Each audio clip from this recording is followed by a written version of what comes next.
एक आदर्श प्रतिनिधित्व कर सकता है। मैं अपनी बातों पर इस सम्यक अभियान क्यों शुरू किया गया, सम्यक अभियान का उद्देश्य क्या है, आखिर ये नव क्रांति की ओर संकल्पित अभियान क्यों है, इसमें युवाओं को ही क्यों आमंत्रित किया जा रहा है, युवाओं पर ही क्यों फोकस किया जा रहा है, युवाओं के माता पिता को ही क्यों आमंत्रित किया जा रहा है, इस विषय पर आने से पहले एक बड़ी महत्वपूर्ण बात आपके सामने बताना चाहता हूं। अभी 2 दिन पहले की बात है, भोपाल में, बड़े ध्यान से सुनिएगा, अभी 2 दिन पहले की बात है, भोपाल में मेरे आवास पर मिलने एक औद्योगिक इकाई के मालिक आए, उनके साथ में उनके पुत्र भी थे। उनकी उम्र लगभग 70 साल के आसपास की थी। उन्होंने अपनी इकाई में कुछ नया परिवर्तन किया था और मैं नहीं जानता कि किस कारण वे मुझसे अधिक प्रभावित थे। उस इकाई के शुभारंभ पर मुझे आमंत्रित किया। जब मैं वहां गया तो उन्होंने अपनी व्यथा सुनाई। व्यथा कुछ इस तरीके से सुनाई कि क्या करे, ये नई पीढ़ी कुछ समझती ही नहीं है। नई पीढ़ी को समझ में नहीं आता उद्योग किस प्रकार चलाना है, संस्थान किस तरीके से चलाना है, परिवार किस तरह से चलाना है, नेतृत्व किस तरीके से करना है, अपने साथ जुड़े हुए लोगों को किस तरह से नेतृत्व देना है। इस वजह से आज लगातार 30-35 साल हो गए मैं रात दिन काम कर रहा हूं। मुझे ही इस उद्योग को चलाना पड़ रहा है, परिवार को चलाना पड़ रहा है, क्षेत्र का ध्यान रखना पड़ रहा है।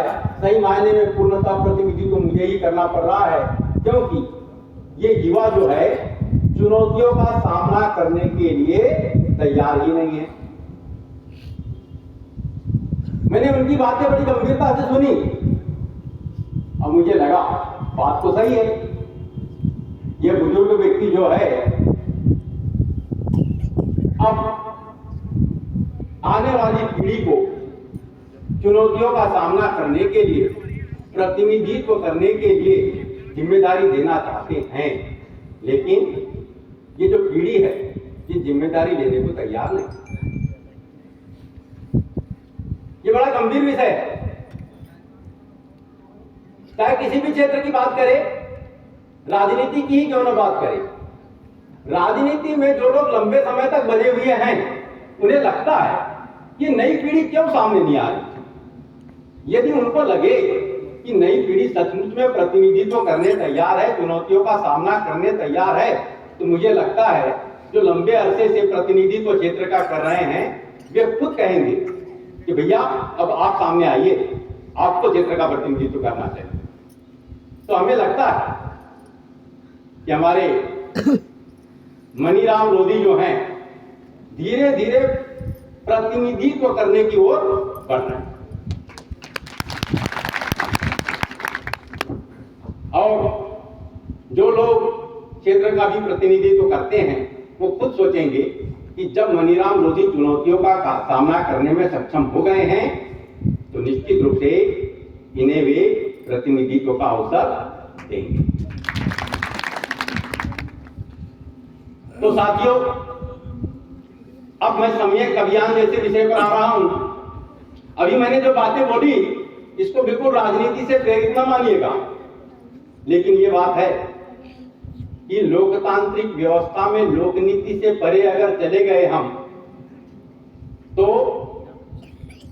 सर्वांगीण विकास को, सम्यक विकास को प्राप्त नहीं कर सकते। और सम्यक विकास की रफ्तार को प्राप्त करने के लिए युवाओं के प्रतिनिधित्व की आवश्यकता है। तो साथियों, ये सम्यक अभियान किस कारण से शुरू हुआ, कैसे शुरू हुआ, इस विषय पे आता हूं। बड़े ध्यान से सुनिएगा, विषय बिल्कुल निश्चित रूप से आपको समझ आ जाएगा। बहुत जटिल भाषा का प्रयोग नहीं करूंगा। एक बार एक आईएएस अधिकारी मुझसे मिलने आए। एक जिले में कलेक्टर के पद पर पदस्थ थे। मैं नहीं जानता कि वे किस कारण से मुझे अपना गुरु मानने लगे थे, लेकिन आते के साथ उन्होंने आग्रह किया कि गुरुदेव, हम एक कार्यक्रम में आपको मुख्य अतिथि के रूप में आमंत्रित करने आए हैं। मैंने पूछा कार्यक्रम क्या है, तो उन्होंने बताया मुख्यमंत्री तीर्थ दर्शन योजना के तहत तीर्थ यात्रा पर गई, एक ट्रेन से तीर्थ यात्रा पे ले गए थे लोग। वो ट्रेन जो है लौट के आई है और तीर्थ यात्रा से लौटे यात्रियों में 40 दंपत्ति जिस गांव की है, उस गांव में उन तीर्थ यात्रियों का सम्मान करने के लिए कार्यक्रम आयोजित किया गया है। हम चाहते हैं उस कार्यक्रम के मुख्य अतिथि आप। हमने बोला ऐसा क्यों भाई, और कौन कौन आ रहे हैं उस कार्यक्रम में, आप मुझे ही क्यों मुख्य अतिथि के रूप में बुलाना चाहते हैं? तो उन्होंने कहा कार्यक्रम में 2 मंत्री भी आ रहे हैं, कुछ विधायक भी हैं और भी कई जनप्रतिनिधि हैं। तो मैंने बोला भाई उन सबको नकार के मुझे क्यों बुला रहे हैं? तो उन्होंने आशय बताया, उन्होंने कहा कि अब तक आपने 30 किताबें लिख ली हैं, हम चाहते हैं 31वीं किताब मुख्यमंत्री तीर्थ दर्शन योजना पर हो। आखिर तीर्थ यात्रा से लौटने के बाद बुजुर्ग दंपत्ति की मनोदशा क्या होती है, वे क्या सोचते हैं, वे कितने प्रसन्न होते हैं, इन बातों पर अगर आप एक किताब लिखेंगे तो हमें लगता है पूरे देश में चर्चित किताब होगी। बात महत्वपूर्ण ये नहीं है, बात ताली बजाने की ये नहीं है। अब ताली बजाने की और दिल से लगाने की बात करने जा रहा हूं। मैं पहले स्पष्ट कर दिया कि मैं इस प्रकार के कार्यक्रम में आना नहीं चाहता, लेकिन बड़ी व्यवस्था होती है। यहाँ कुछ शैक्षणिक संस्थान चलाने वाले भी महानुभाव हैं, वे जानते हैं कि यदि कोई शिष्य बनकर सामने आए तो गुरु को शिष्य के आगे विवश होना पड़ता है, उनके आग्रह को नकारने की हिम्मत नहीं रह पाती। तो मैं भी विवश हो गया और मजबूरी में मुझे उस कार्यक्रम में जाने की सहमति देनी पड़ी। जब मैं उस कार्यक्रम में गया तो सारे वक्ताओं ने लंबे चौड़ा अपने तरीके से बातें रखना शुरू की, बड़ा विस्तार दिया। मंत्री महोदय ने कुछ ज्यादा ही बोला। उसका कारण यह था कि बैठने वाले लेखक थे मुख्य अतिथि के रूप में, उनको लगा हम जितने धन के साथ में इस बात को रखेंगे उसी तरीके से किताब में हमारा नाम आएगा। जब सबकी बातें हुई तो उसके बाद उन्होंने मुझे आमंत्रित किया कि मैं भी अपने विचार व्यक्त करूं। मैंने ये कहते हुए मना किया कि भाई इस विषय पर मुझे कोई विचार नहीं व्यक्त करना है, लेकिन मुख्य अतिथि था, मुझे जाना पड़ा कुछ शब्द व्यक्त करने के लिए। अब मैंने ये कह करके अपनी बातों को विराम दे दिया कि आज इस कार्यक्रम में जितने भी विचार व्यक्त किए गए हैं उन सभी विचारों से मैं सहमत नहीं हूं, इसलिए इस विषय पर ज्यादा कुछ बोलना नहीं चाहता। तो साथियों, आपके मन में बात आ रही होगी कि मुख्यमंत्री तीर्थ दर्शन योजना के तहत तीर्थ यात्रा से लौटकर आए बुजुर्गों के सम्मान में कार्यक्रम आयोजित किया गया था, तो आखिर मैं क्यों बोलने को तैयार नहीं हुआ? जब मैंने इतनी सारी किताबें लिखी है, जब मैंने बड़े बड़े अखबारों का संपादन किया है, तो आखिर बुजुर्ग दंपतियों के सम्मान में कहने के लिए क्या मेरे पास शब्द नहीं थे? बात ऐसी नहीं, हकीकत कुछ और है। जब कार्यक्रम समाप्त हुआ तो कार्यक्रम के समापन के पश्चात वो सभी बुजुर्ग दंपतियां जो थी वो अपने अपने घर की ओर जाने लगी और भी लोग सब निकल गए। मैं मंच से उतरा और एक बुजुर्ग दंपति अर्थात पति पत्नी जो बुजुर्ग थे उनके पीछे पीछे जाने लगे। कलेक्टर की नजर मुझ पर पड़ी। कलेक्टर ने सोचा आखिर बात क्या है कि रोकड़े साहब कहां जाने लगे। उनको थोड़ा डाउट हुआ, तो गलती नहीं हो गई हमसे। जरा उन्होंने तहसीलदार से बुलाया, तहसीलदार से कहा अरे सुनिए तो रोकड़े साहब जहां जा रहे हैं उनके पीछे पीछे जाओ भैया, क्या बात है, आखिर कुछ ना कुछ गड़बड़ी हुई है। तो उन्होंने मेरे पीछे पीछे तहसीलदार को लगा दिया। कुछ दूरी तक जाने के बाद वे बुजुर्ग दंपत्ति एक घर के सामने रुकी। मुझे यह समझते देर नहीं लगी कि निश्चित रूप से यह घर इस बुजुर्ग दंपत्ति का हुआ। वहां रुकने के बाद भी अपने गेट की ओर बढ़े। गेट पर एक लकड़ी का पाटा रखा हुआ था।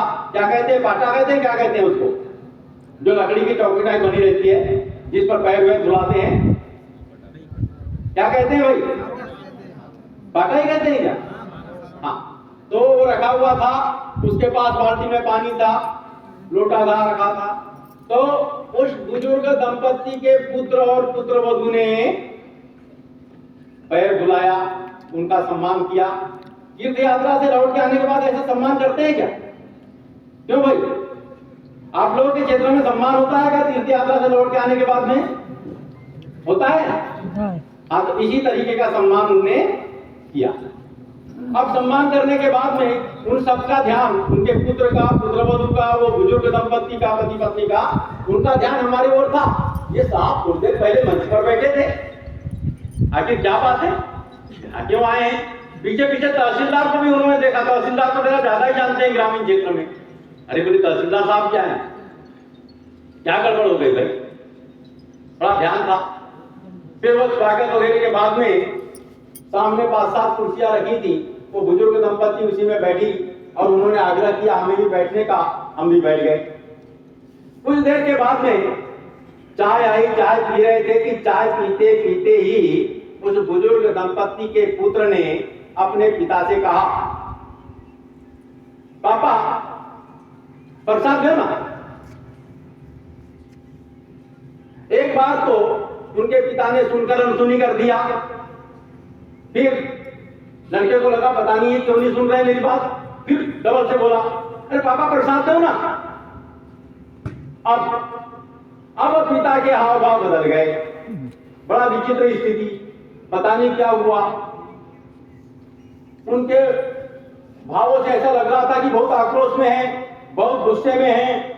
गुस्से से तब समाये उन्होंने बोलना शुरू किया,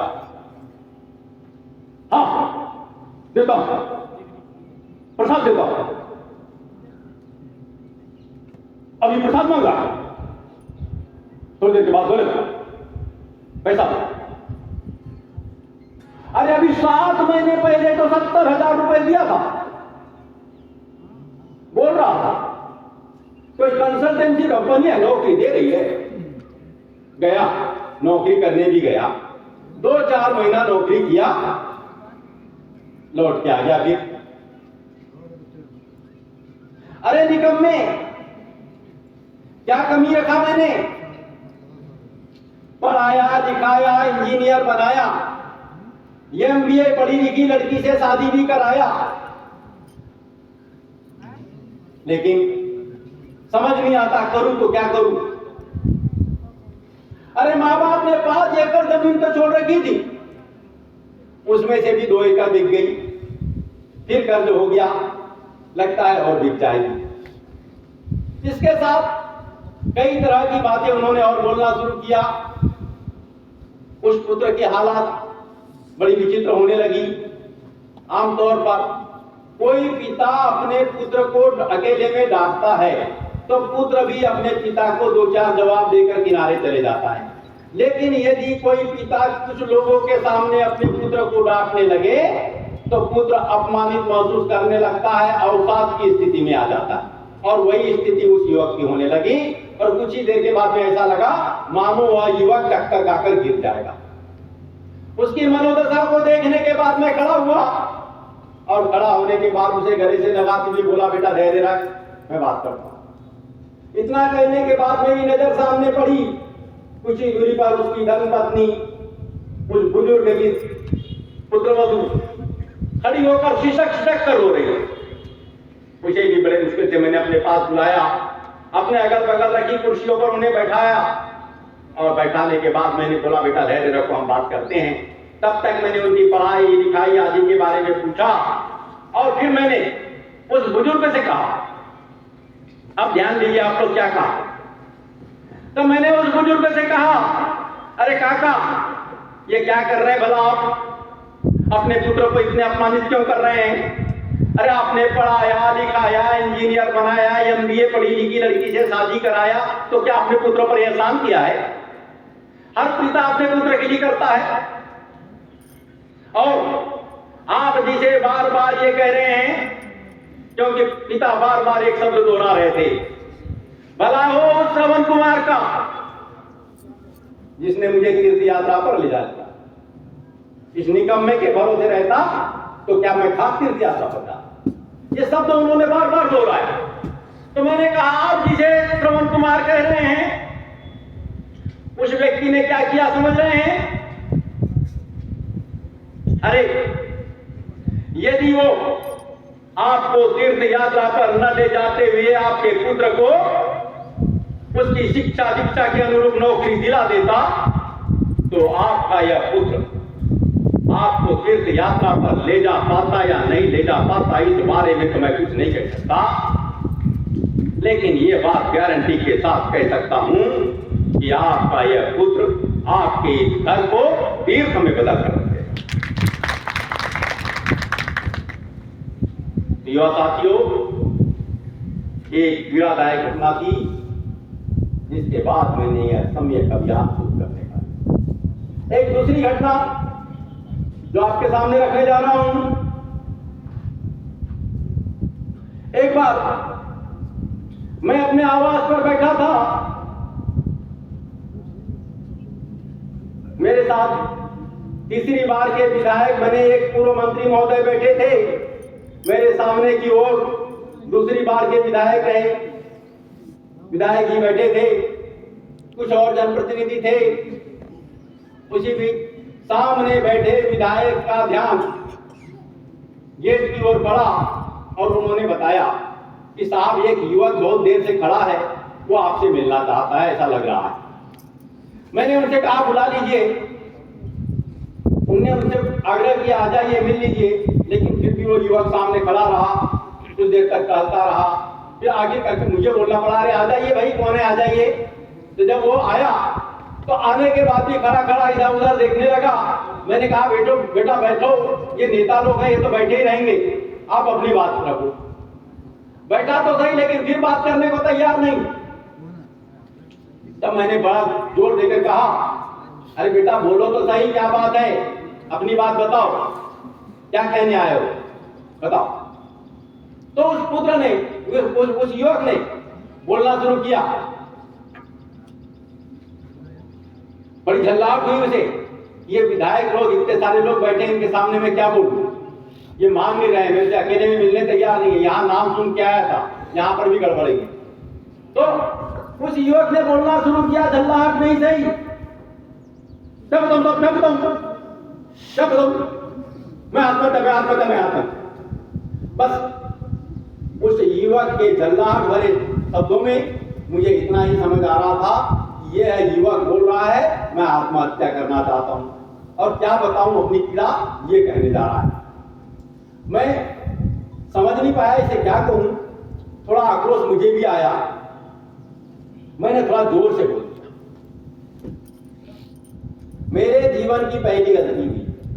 सामान्य तौर पर जब भी पीड़ित कोई व्यक्ति आता है तो मैं उससे कभी जोर से नहीं बोलता, लेकिन उस दिन मेरे मुंह से थोड़ा जोर से शब्द निकल गया।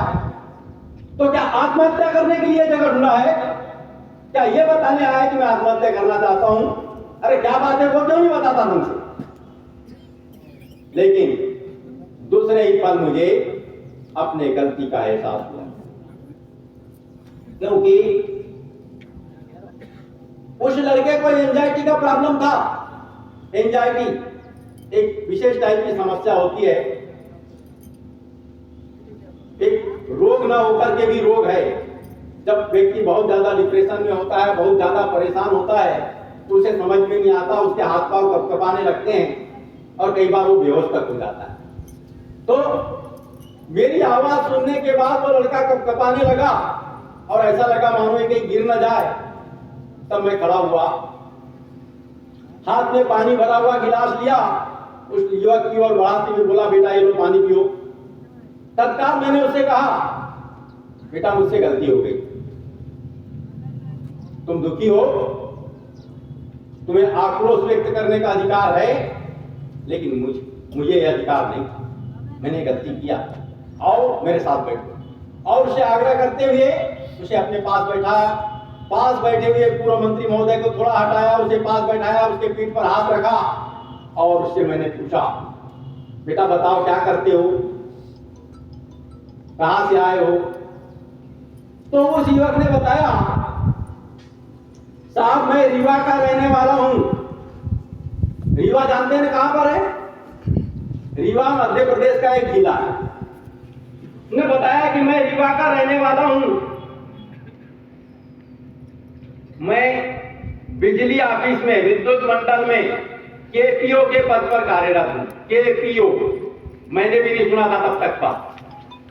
तो मैंने उससे पूछा कि भैया ये केपीओ क्या पद होता है, आप कोई ऑफिसर हैं क्या? तो बोले नहीं सर ऑफिसर नहीं हूं। तो बोले क्या है?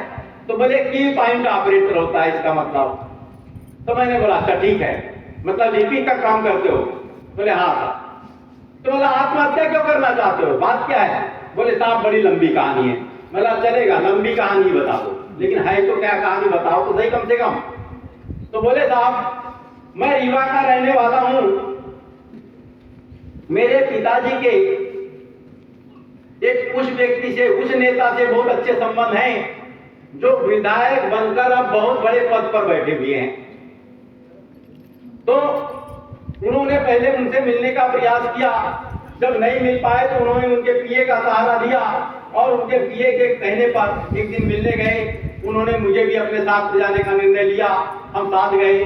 साथ जाने के बाद में पिता ने तो नेता महोदय से कहा कि साहब मैं बड़ी समस्या में हूं, ये मेरा बेटा है, इसने इंजीनियरिंग की पढ़ाई किया है, इसे नौकरी नहीं लग पा रही है, उम्र भी बढ़ते जा रही है, इसकी शादी भी करना है, मैं क्या करूं समझ में नहीं आ रहा है।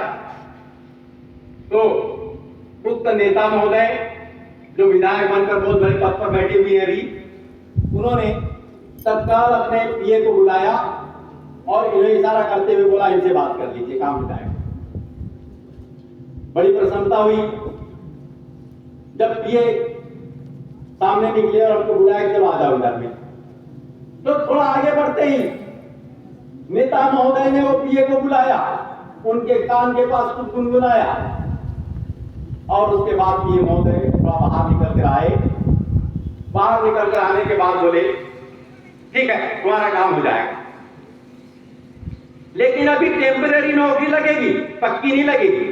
हमने सोचा पक्की कच्ची कुछ भी हो चलेगा, अभी नौकरी तो लगे कम से कम। तो बोले विद्युत मंडल में लगेगी। ये सुनकर हमें बड़ी खुशी हुई। अरे विद्युत मंडल मतलब सरकारी नौकरी, तो सरकारी नौकरी मिल रही तो क्या कम, क्या दिक्कत है, बड़े खुश हुए हम। उसके बाद उन्होंने कहा लेकिन 5 लाख रुपए लगेंगे। हमने सोचा सरकारी नौकरी होगी 5 लाख रुपए में लग रही है तो क्या बुरा है। हम तैयार हो गए, घर आए। घर आने के बाद में पिताजी ने एक जमीन बेच दिया। किसान का बेटा, किसान के पास जमीन ही थी, क्या करता, तो उन्होंने जमीन बेचा, 5 लाख रुपए की व्यवस्था करके उसके बाद चले गए। बड़े ईमानदार थे वो पीए महोदय। जैसे 5 लाख रुपए मिले अंदर रखे, तत्काल फोन उठाए, फोन किए सामने वाले व्यक्ति को, बोले फलाने व्यक्ति आ रहे हैं, इनका काम हो जाना चाहिए जो मैंने कहा था। वहां गया, वहां जाने के बाद में संबंधित व्यक्ति ने हमारे कागज पत्र चेक किए, सर्टिफिकेट वगैरह चेक किए और उसके बाद उन्होंने कहा ठीक है काम हो जाएगा आपका। लेकिन यह ऐसा है कि आपको 48,000 रुपए लगेंगे। काय के लिए? बोले ये कंसल्टेंसी है, आपको 16,000 रुपए महीने की वेतन मिलेगी और 3 महीने के वेतन की बराबर की राशि 48,000 रुपए कंसल्टेंसी फीस के रूप में देनी पड़ेगी। यह सुनकर पिताजी का दिमाग खराब हुआ, पिताजी गुस्से में आ गए। बोले अभी तो 5 लाख रुपए बोले। मैंने जैसे ही ये बात सुनी मुझे लगा कि अब तो मामला गड़बड़ होने वाला है। धीरे से पिताजी को किनारे ले गया। आप ये क्या कर रहे हैं? वो 5 लाख रुपए तो पर्दे के पीछे से दिए, कोई सामने से थोड़ी ना दिए। वो अगर यहाँ पर वो राज खोलोगे तो पैसे भी चले जाएंगे और नौकरी भी नहीं मिलेगी। ये कंसल्टेंसी वाले लेते ही हैं, देना पड़ेगा। पिताजी समझ गए नौकरी की आवश्यकता थी, जमीन तो बेचे ही थे, कुछ पैसा और था, इसलिए उन्होंने 48,000 रुपए इनाम करके भी उस नेता महोदय के पीए को दे दिया। वो भी बड़े ईमानदार, पैसा मिलने के बाद उनकी ईमानदारी सामने आई। उन्होंने तत्काल मोबाइल उठाया और फोन किया कि बोले भाई ये फलाने फलाने आ रहे हैं, मैं जो बोला था वो काम कर दो। वहां गए, वहां सर्टिफिकेट वगैरह चेक किए, ऑर्डर बना और ऑर्डर बन करके किस ऑफिस में ज्वाइन करना है ये भी बता दिया गया। वहां पे जब ज्वाइन भी करने चले गए तो ऑर्डर काहे का मिला? सरकार का ऑर्डर नहीं मिला। उसमें लिखा था बालाजी हॉस्पिटलिटी, कंपनी का नाम था बालाजी हॉस्पिटलिटी। अब वो उस कंपनी के साथ लिखा हुआ था कि इस विभाग में फलाने जगह में जाकर के इस पद पर ज्वाइन करना है। वहां ज्वाइन कर लिया।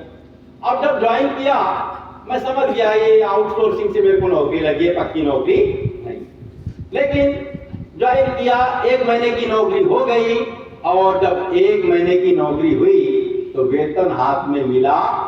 वेतन कितना हाथ में मिला? मात्र 10,000 रुपया। अरे भाई मेरे को 16,000 रुपए मिलना था, ये 10,000 रुपए क्यों दे रहे? 6,000 रुपए कहाँ गए मेरे? मैंने सवाल किया तो उन्होंने बोला ये 6,000 रुपया वो जो आउटसोर्सिंग कंपनी है उसका कमीशन है, तुम्हें इतना ही मिलेगा। मैं बड़ा विवश होकर के नौकरी करने लगा। एक छोटा सा कमरा लिया, उस कमरे में रहने लगा। मेरे समझ में आ गया कि 10,000 रुपए महीने में मेरे को अपना जीवन चलाना पड़ेगा। इधर मैं परेशान था, मैं जानता था कि मेरे को पक्की नौकरी नहीं मिली है, मैं एक ठेकेदार का आदमी बन गया। लेकिन पिताजी ने क्या काम शुरू किया?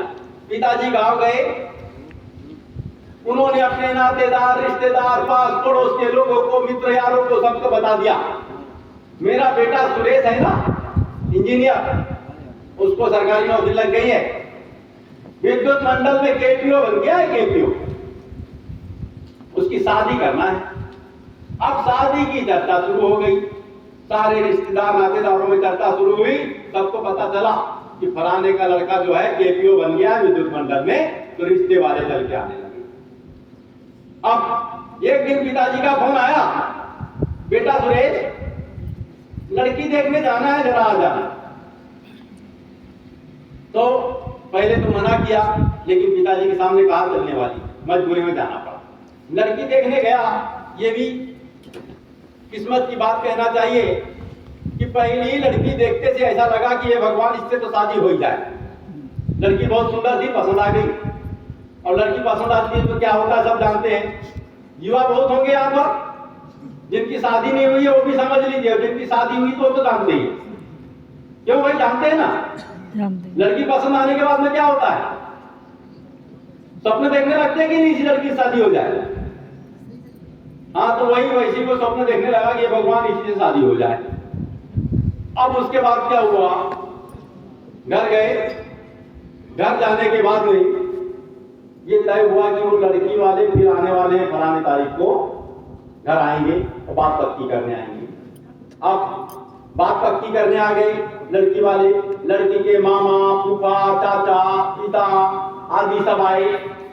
जब वो आए तो मैं उनके साथ बैठा ही था कि बातचीत चल रही थी। बातचीत चलते में पिताजी को लगा कि ये कहीं वेतन की बात न करे, तो पिताजी धीरे से अंदर गए। अंदर में दरवाजे की ओर से खड़े होकर के धीरे से बोलते हैं, बेटा सुरेश थोड़ा इधर आना। तो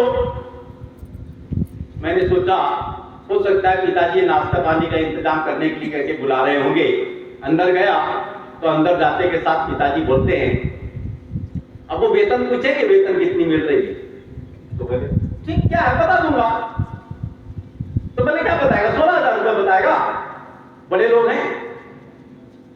पिताजी को यह मालूम था कि 16,000 रुपये महीना वेतन मिल रहा है, लेकिन मिल कितना रहा था?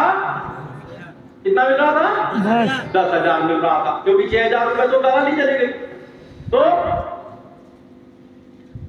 तो बोले मैं क्या बताऊंगा? मैंने बोला क्या बताऊंगा? तो बोले कि अरे 16,000 नहीं बताना। तो कितना बताऊंगा? बोले बता देना 42,000 रुपये महीना। कितना बता देना? 42,000 रुपये महीना मिल रहा है। मैंने सोचा ये क्या कह रहे हैं? अरे 10,000 रुपये महीना मिल रहा है तो 16,000 मालूम है, तो बोल रहे 42,000 बताने के लिए। क्या होगा? मैं झूठ बोल के शादी कर दूंगा, आगे फंस जाऊंगा। लड़का परेशान हुआ। तो बोले मैं बहुत परेशान हुआ, मैं करूं तो क्या करूं। लेकिन दूसरे ही पल मुझे ध्यान आया, यदि मैंने अभी झूठ नहीं बोला मामला गड़बड़ हो जाएगा। ठीक है, ये कोई रिश्ता तय नहीं होगा।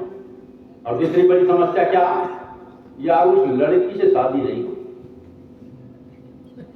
वो लड़की हाथ से निकल जाए, अब करे तो क्या करें, ऐसी लड़की कहां मिली। तो इन सब विचारों के मन में आने के बाद मैं भी सामने गया हिम्मत जुटा करके।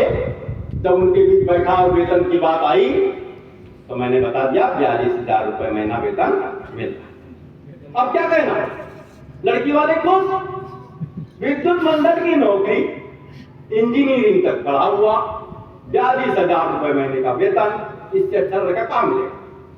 शादी तय।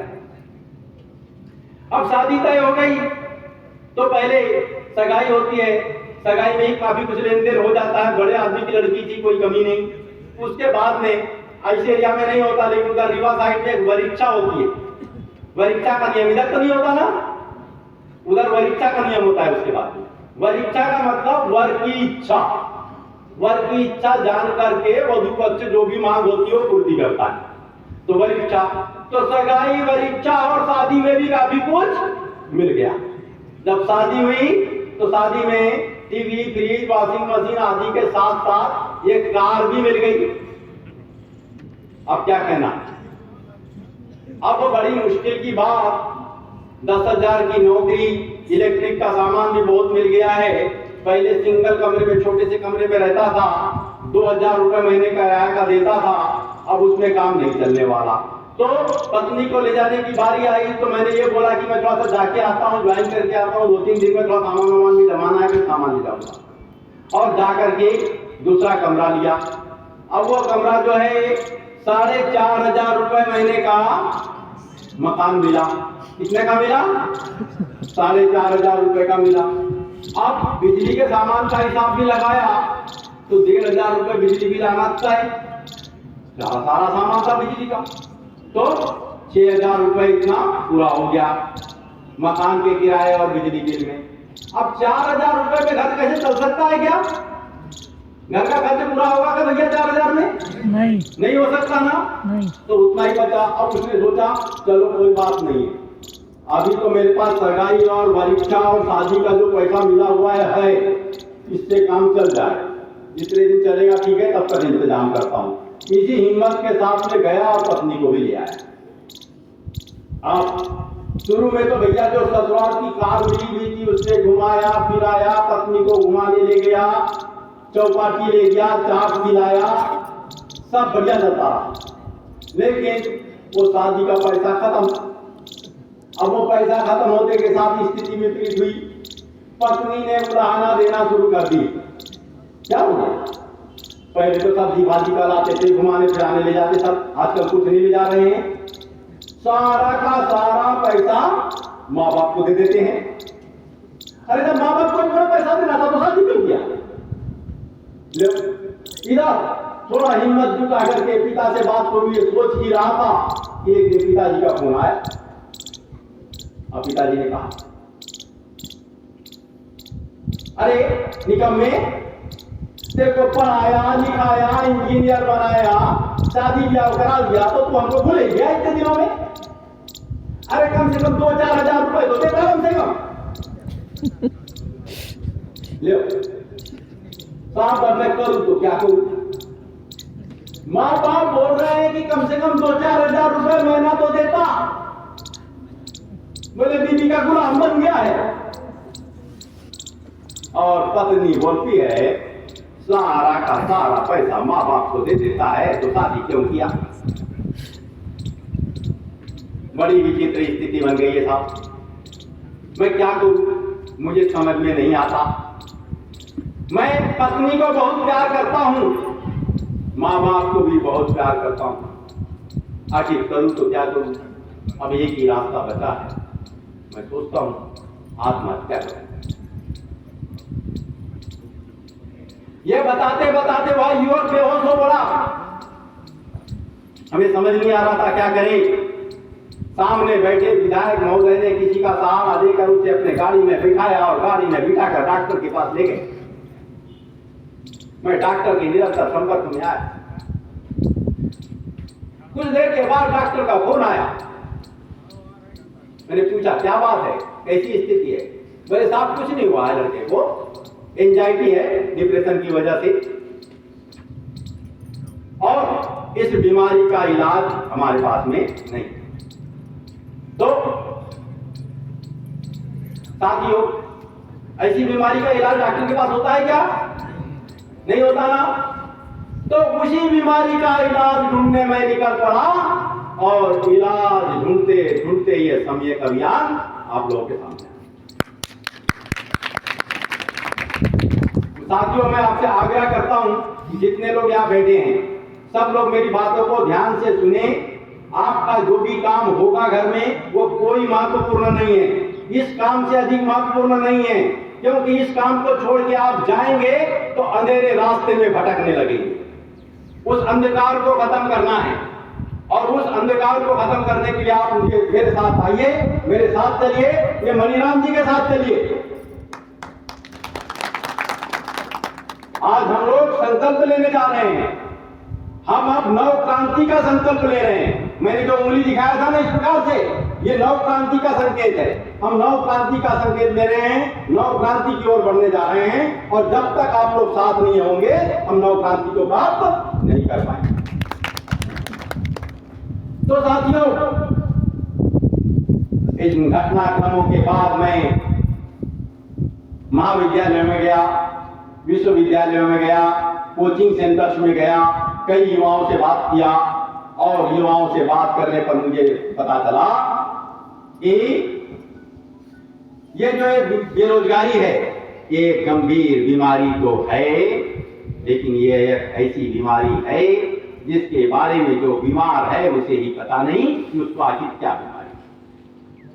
यदि वो डॉक्टर के पास भी जाए तो अपनी बीमारी बताने में असमर्थ है। कितनी गंभीर समस्या है। बीमारी होना तो गंभीर समस्या है, लेकिन बीमारी के बारे में पता न होना उससे भी बड़ी गंभीर समस्या है।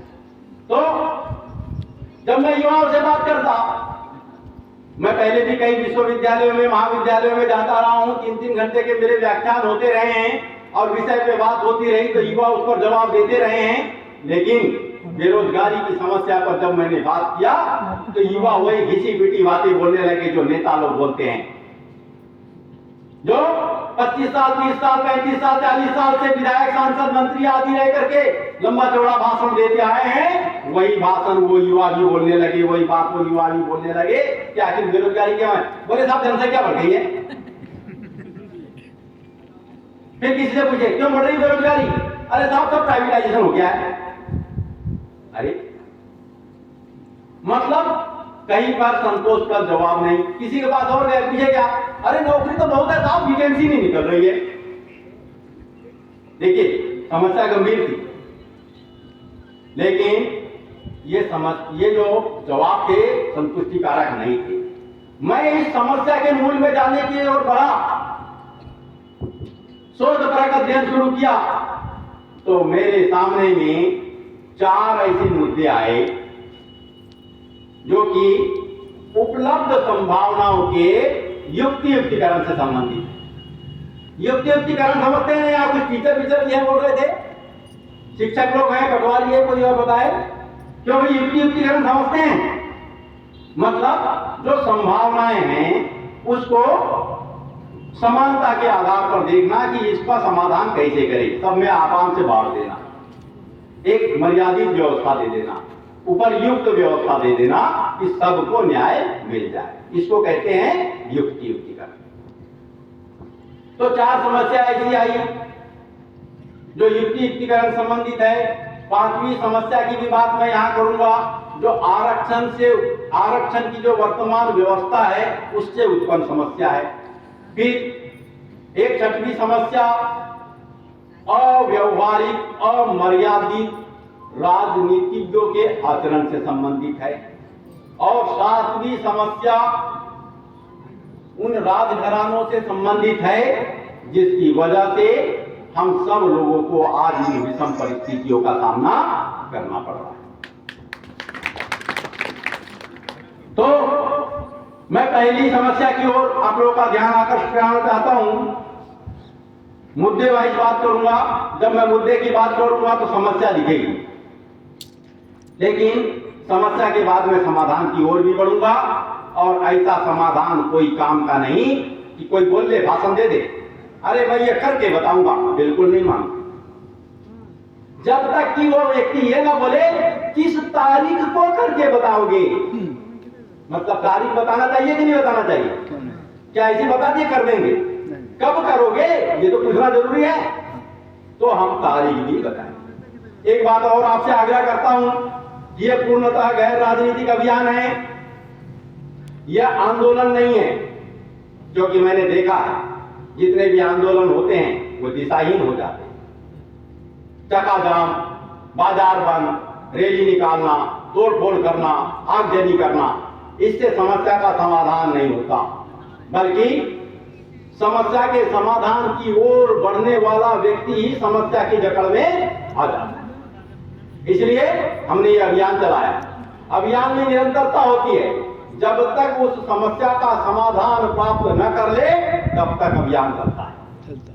इसलिए मेरा आग्रह है, युवा साथियों से आग्रह है कि वे धरना, प्रदर्शन, रैली, चक्का जाम, बाजार बंद जैसी गतिविधियों में भाग न लें। तो साथियों, जो पहली ज्वलंत समस्या मेरे सामने आई वो ये कि पहले सरकारी अधिकारियों कर्मचारियों की सेवा निवृत्ति आयु 58 साल थी। कितने साल थी? 58 साल थी। उस समय सरकार के पास आर्थिक स्थिति ठीक नहीं चल रही थी। प्रति माह रिटायर होने वाले जो अधिकारी कर्मचारी थे उनको ग्रेच्युटी और पीएफ की जो राशि देनी पड़ती थी महीने की आखिरी तारीख को फाइनल पेमेंट के रूप में, वो 400 करोड़ रुपए होती थी। कितने करोड़ होती थी? 400 करोड़ रुपए। साल भर में 5000 करोड़ और 2 साल में 10,000 करोड़।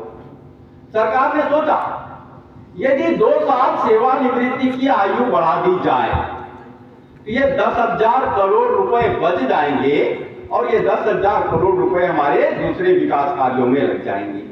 तो 2 साल तक जो रिटायर होने वाले कर्मचारी हैं उनकी जो ग्रेच्युटी और पीएफ की राशि है उसको बचाकर सरकार ने अन्य काम करने का निर्णय लिया। और इसके लिए उन्होंने एक ड्राफ्ट बनाने की जिम्मेदारी आईएएस अधिकारियों को सौंपी और आईएएस अधिकारियों को बोला, जरा इससे क्या क्या फायदे हो सकते हैं पूरा प्लान बना के दो। तो होशियार आईएएस अधिकारियों ने बताया कि बोले साहब बड़े फायदे हैं इसमें। पहली बात तो ये, जो अधिकारी कर्मचारी नौकरी में लगते हैं तो उनके पहले महीने की वेतन से ही जो ग्रेच्युटी और पीएफ की राशि काटी जाती है जो सरकार के पास जमा होती है, तो सरकार का वित्त विभाग उस राशि को निवेश प्रणाली में डालता है और उस निवेश प्रणाली से जो आय होती है वह कर्मचारी को दी जाने वाली सुविधाओं में समायोजित की जाती है। जब उस व्यक्ति की नौकरी 25 साल की हो जाती है, कितने साल की? 25 साल की। जब 25 साल की नौकरी हो जाती है तब तक उसकी ग्रेच्युटी और पीएफ की राशि सरकार के पास इतनी अधिक जमा हो जाती है कि उस राशि को निवेश प्रणाली में डालने से जो आय होती है वह आय उस कर्मचारी को वर्तमान समय में मिलने वाली वेतन से ज्यादा होती है। मतलब जिसकी 25 साल की नौकरी हो गई उसकी राशि जो जमा है उस जमा राशि से जो आय हो रही है वो वेतन से ज्यादा है। अर्थात उस कर्मचारी को वेतन देने के लिए सरकार को अपनी तिजोरी का ताला नहीं खोलना पड़ता, उसी की जमा राशि से उसकी वेतन की व्यवस्था हो जाती है। इसलिए ये फ्री के कर्मचारी है, चाहे जितना रिटायरमेंट आयु बढ़ा दो। दूसरी बात, यदि ये रिटायर होते हैं तो एक मुश्त राशि तो ले जाते ही हैं, इसके साथ साथ वेतन की आधी राशि के बराबर की राशि इन्हें पेंशन के रूप में देनी पड़ती है और वो पेंशन का टेंशन सरकार पर आ जाता है क्योंकि इनका पैसा तो अब जमा नहीं है, इसलिए सरकार को अपने तिजोरी का ताला खोलकर इनको पेंशन देनी पड़ती है। ये दूसरी। तीसरी बात, यदि ये रिटायर होते हैं इनके इस स्थान पर हमें नई नियुक्तियां करनी पड़ती है, और जब नई नियुक्ति होती है तो उन्हें भी वेतन देना पड़ता है। उनका कोई पैसा सरकार के पास नहीं है, इसलिए सरकार को अपने तिजोरी का ताला खोल के उनको वेतन देना। इसलिए सेवानिवृत्ति की आयु बढ़ाना हर दृष्टि से फायदेमंद है। सरकार ने उन अनुशंसाओं को ध्यान में रखते हुए रिटायरमेंट आयु 2 साल बढ़ाकर 58 साल से 60 साल कर दी। कितना कर दी? 60 साल कर दी। अब कुछ दिनों के बाद सरकार ने देखा यार ये 2 साल बड़े अच्छे भी थे, न कर्मचारी रिटायर हुए,